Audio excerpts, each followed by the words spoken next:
జరిగినా దేవుడి మీద నింద వేసేయటం మనకి అలవాటేగా.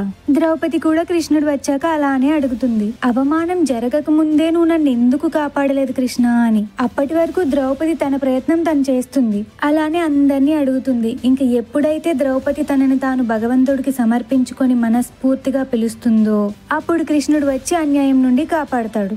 అందుకే కదా సభలో ఉన్న మిగిలిన వాళ్ళ ధర్మం కూడా బయటపడింది. ఇంకా ద్రౌపదిని ఆటలో పెట్టినప్పుడు భీముడు ప్రతిజ్ఞ చేస్తాడు, పాచికలు వేస్తే ధర్మరాజు చేతులు కాల్చేస్తాను అని.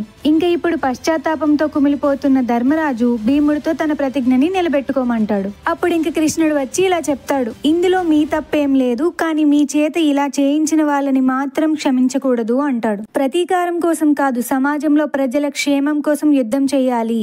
దానికోసం ఈ 13 సంవత్సరాలలో మీ శక్తి పెంచుకొని తిరిగి రావాలి అని చెప్తాడు కృష్ణుడు. ఇంకా గర్భవతిగా ఉన్న సుభద్రని కృష్ణుడితో ద్వారక పంపించి పాండవులు ద్రౌపదితో కలిసి వనవాసంకి బయలుదేరతారు. అలానే పాండవుల మీద ఉన్న అభిమానంతో కొంతమంది బ్రాహ్మణులు కూడా వస్తా అంటారు. కానీ అంతమందికి అడవిలో భోజనం ఎలా పెట్టగలము అని ధర్మరాజు సూర్యదేవుణ్ణి ప్రార్థిస్తాడు. మరి అప్పుడు ఎలాంటి పరిష్కారం దొరికిందో తెలియాలి అంటే ఫాలో ఫర్ నెక్స్ట్ పార్ట్.